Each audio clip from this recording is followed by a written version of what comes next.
ડીસાના રસાણા ગૌશાળા ખાતે ગાયો માટે નવા શેડનું લોકાર્પણ, ગૌસેવાને વેગ મળ્યો।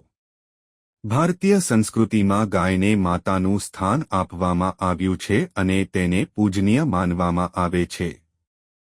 આ જ ભાવનાને સાર્થક કરતા ડીસાના રસાણા સ્થિત લક્કડમાતા ગૌશાળા ખાતે રવિવારે ગૌમાતાના કલ્યાણ અર્થે નવા પતરાના શેડનું લોકાર્પણ કરવામાં આવ્યું હતું। આ શેડ પી.એમ. મારી ફાઉન્ડેશન દ્વારા દાન સ્વરૂપે બનાવવામાં આવ્યો છે। આ પ્રસંગે ગુજરાત પ્રદેશના ભાજપા બક્ષીપંચ મોરચાના મંત્રી શ્રી પી.એમ. માળીના હસ્તે શેડનું ઉદ્ઘાટન કરવામાં આવ્યું હતું। આ કાર્યક્રમમાં બનાસકાંઠા ભાજપા જિલ્લા અધ્યક્ષ કીર્તિસિંહ વાઘેલાની વિશેષ ઉપસ્થિતિ રહી હતી। ઉપરાંત માર્કેટયાર્ડના ચેરમેન ગોવાભાઈ દેસાઈ, કનુભાઈ વ્યાસ, દિનેશભાઈ અનાવાડિયા સહિત ભાજપના અનેક અગ્રણીઓ ઉપસ્થિત રહ્યા હતા।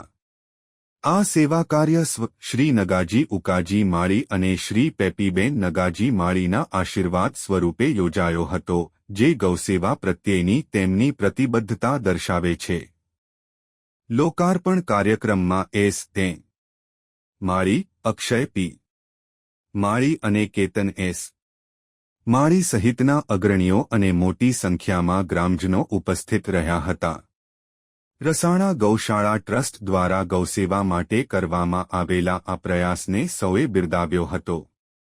આ નવો શેડ ગાયોને આકરી ગરમી અને વરસાદથી રક્ષણ પૂરું પાડશે, જેનાથી તેમને વધુ સારું અને સુરક્ષિત વાતાવરણ મળશે। આ સમગ્ર કાર્યક્રમ લક્કડ માતાનું મંદિર, શિવધામ સામે, મુ. રસાણા, તા. ડીસા, જી.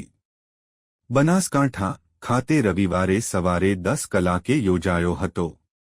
આ પ્રકારના દાન અને સેવા કાર્યો ગૌમાતાના સંરક્ષણ અને કલ્યાણ માટે અત્યંત મહત્વપૂર્ણ છે અને સમાજમાં ગૌસેવાનો સંદેશ ફેલાવે છે। રિપોર્ટ ભરત ઠક્કર, ડીસા, બનાસકાંઠા।